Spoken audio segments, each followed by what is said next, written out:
नमस्कार प्यारे दोस्तों, मैं सचिन शर्मा आपका स्वागत करता हूं तैयारी जीत की विद सचिन के इस यूट्यूब चैनल पर।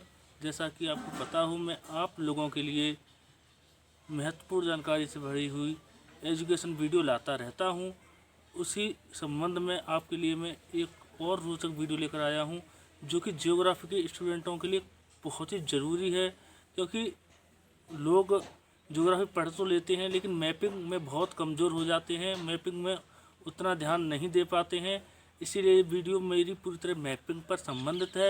मैं इस वीडियो में आपको देशांतर व अक्षांशों के बारे में बहुत डीपली पढ़ाने वाला हूँ। इसमें आपको मैं मानचित्र पर जितनी भी रेखाएं हैं, लाइन हैं, उनको भी बताऊंगा। साथ ही इस वीडियो में मैं आपको लैटिट्यूड लॉन्गिट्यूड के साथ साथ आप लोगों को समय और अंतर्राष्ट्रीय तिथि रेखा के बारे में भी समझाऊंगा। चलिए शुरू करते हैं आज का ये वीडियो। ये बेहद इम्पोर्टेंट वीडियो है ज्योग्राफी सब्जेक्ट से। तो इस वीडियो की शुरुआत कर रहे हैं। सबसे पहले जानेंगे अक्षांश और देशांतर क्या है, लैटिट्यूड और लॉन्गिट्यूड क्या है। तो आपने कभी ग्लोब जरूर देखा होगा, ग्लोब पर कुछ लाइन्स देखी होंगी। जिस प्रकार इस चित्र में भी कुछ लाइन्स आपको दिखाई दे रही होंगी। कुछ लाइन वर्टिकल होती हैं, कुछ हॉरिजॉन्टल हैं। जो लाइन हॉरिजॉन्टल हैं उनको हम कहते हैं अक्षांश, और जो लाइन वर्टिकल खिंची होती हैं ये उनको क्या कहते हैं, उनको कहते हैं हम देशांतर। और ये सब काल्पनिक हैं, आर्टिफिशियल लाइन्स हैं, लेकिन इनका क्या महत्व है मैं आज आपको ये बताने जा रहा हूँ। चलिए इसे बहुत ध्यान से देखिए।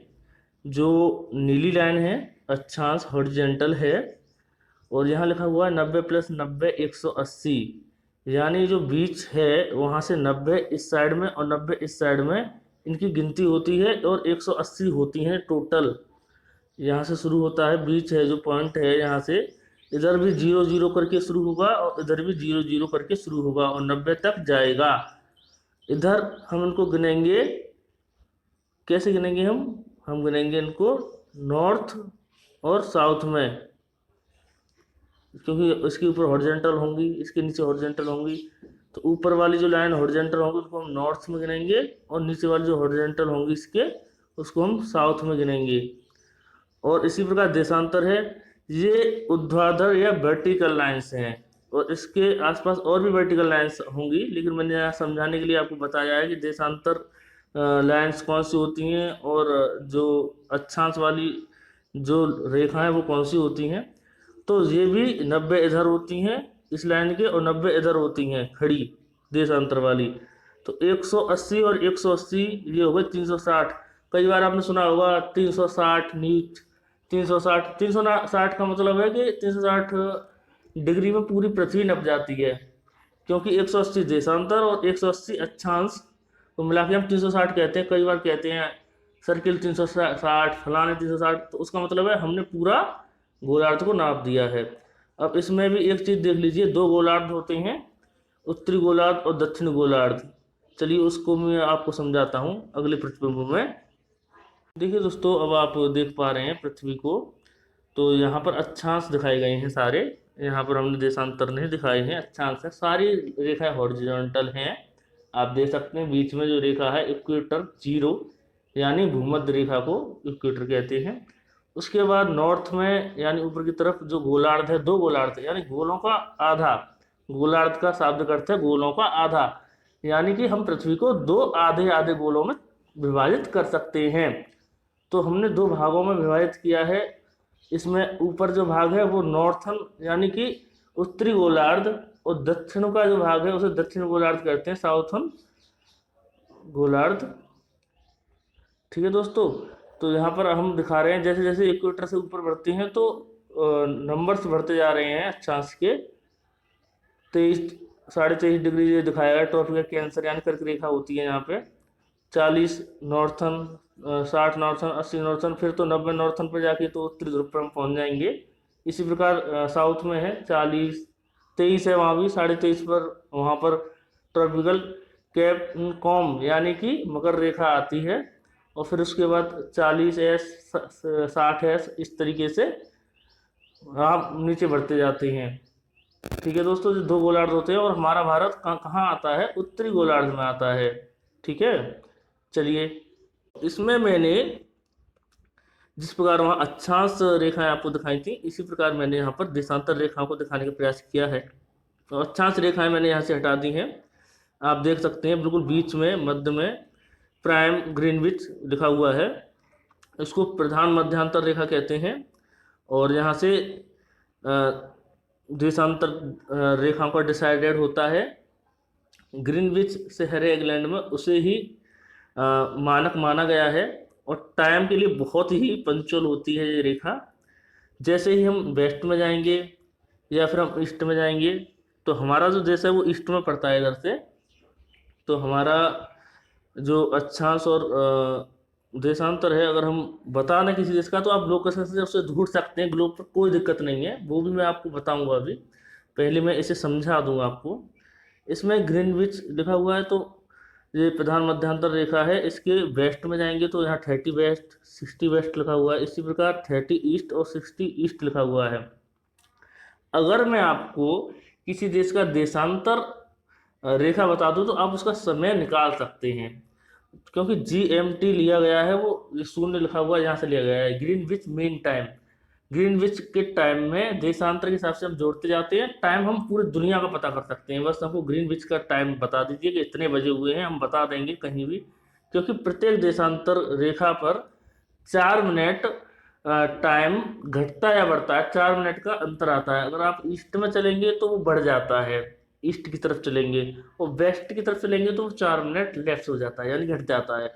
तो अगर आपसे मैं कहूँ कि 30 डिग्री देशांतर पर कोई देश आता है, तो वहाँ का टाइम, ग्रीनविच का टाइम 5 बजा हुआ है शाम का, तो वहाँ कितना होगा, तो आप उसी में मल्टीप्लाई करेंगे 4 का, उतनी मिनट बनाएंगे और उसको जोड़ देंगे, बता देंगे भाई साहब यहाँ तो इतने बज रहे हैं अब।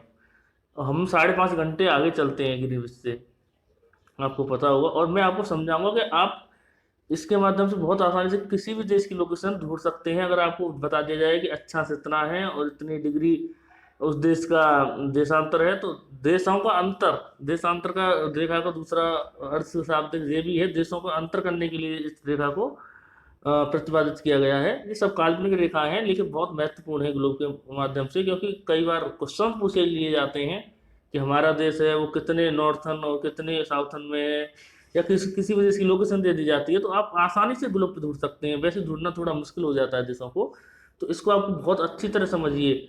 अब मैं आपको कुछ रेखाएं समझाता हूँ, और उसके बाद मैं आपको लोकेशन वाला वो चीज़ है वो भी समझाऊंगा।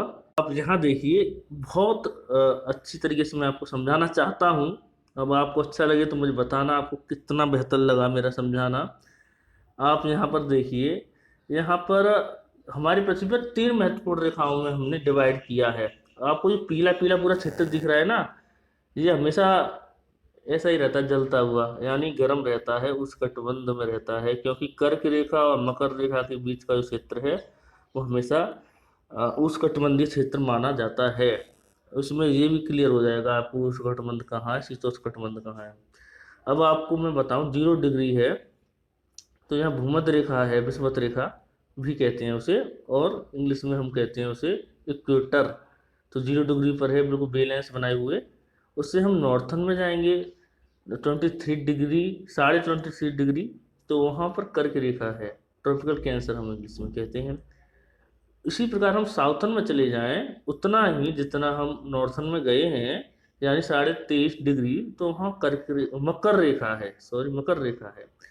और ये पूरा हिस्सा है जो जो आपको दिखाई दे रहा है, ये पूरा हिस्सा उष्णकटिबंधीय क्षेत्र में आता है। उष्णकटिबंधीय क्षेत्र वो क्षेत्र होते हैं यहाँ तापमान की सबसे ज़्यादा वृद्धि होती है, सबसे ज़्यादा तेज गर्मी पड़ती है।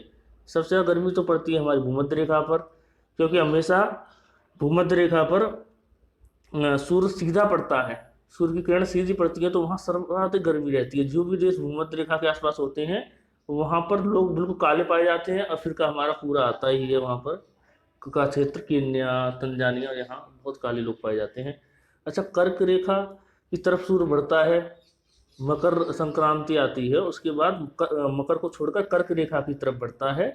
तो यहाँ पर गर्मी पड़ती है हमारे उत्तर में, क्योंकि हम मकर रेखा में ही, हमारा देश ज़्यादातर कर्क रेखा, क्योंकि हमारा जो गुजरात है, मध्य प्रदेश है और 8 राज्य हमारे, वो मैं उसको भी बताऊंगा आपको, वहाँ होकर कर्क रेखा गुजरती है।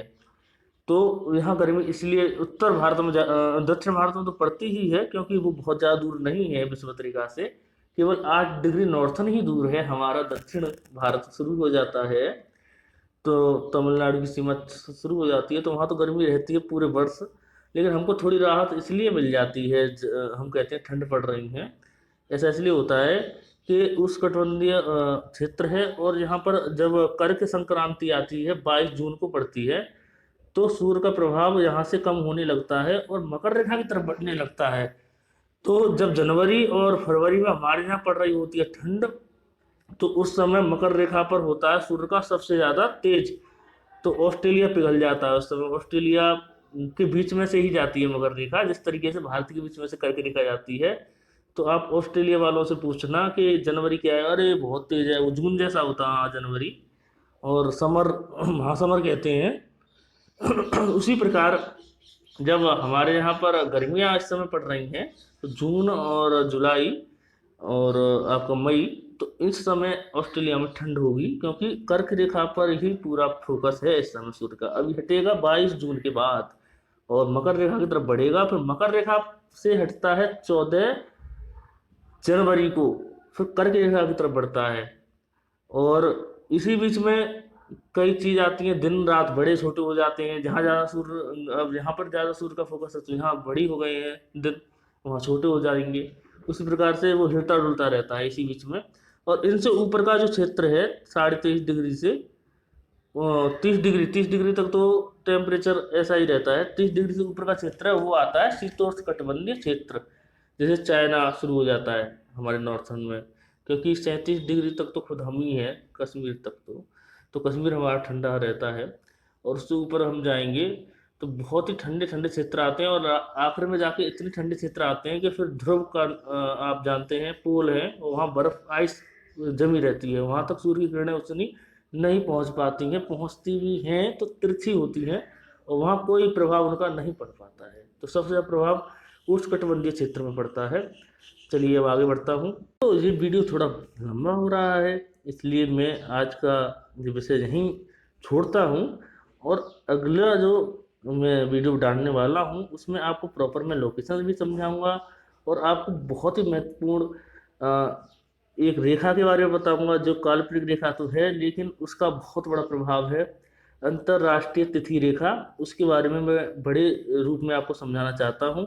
साथ ही इसके जो कंक्लूजन हैं आप कमेंट में बताइए, उनको भी मैं आगे वाले वीडियो में क्लियर करना चाहता हूँ। और मैं आपको लोकेशन के हिसाब से देश ढूंढना और अक्षांश का किस तरीके से बेहतर प्रयोग किया जाता है, और समय का भी मैं ठीक से आपको अगले वीडियो में समझाता हूँ, क्योंकि वीडियो थोड़ा लंबा लेंदी हो रहा है, इसलिए मैं पार्ट 2 बनाऊंगा इसका। दोस्तों अगर आपको मेरा ये वीडियो पसंद आया हो तो आप इसको लाइक करना, शेयर करना और कमेंट करना बिल्कुल ना भूलिए। साथ ही मेरे चैनल को सब्सक्राइब करना आप बिल्कुल ना भूलिए। धन्यवाद।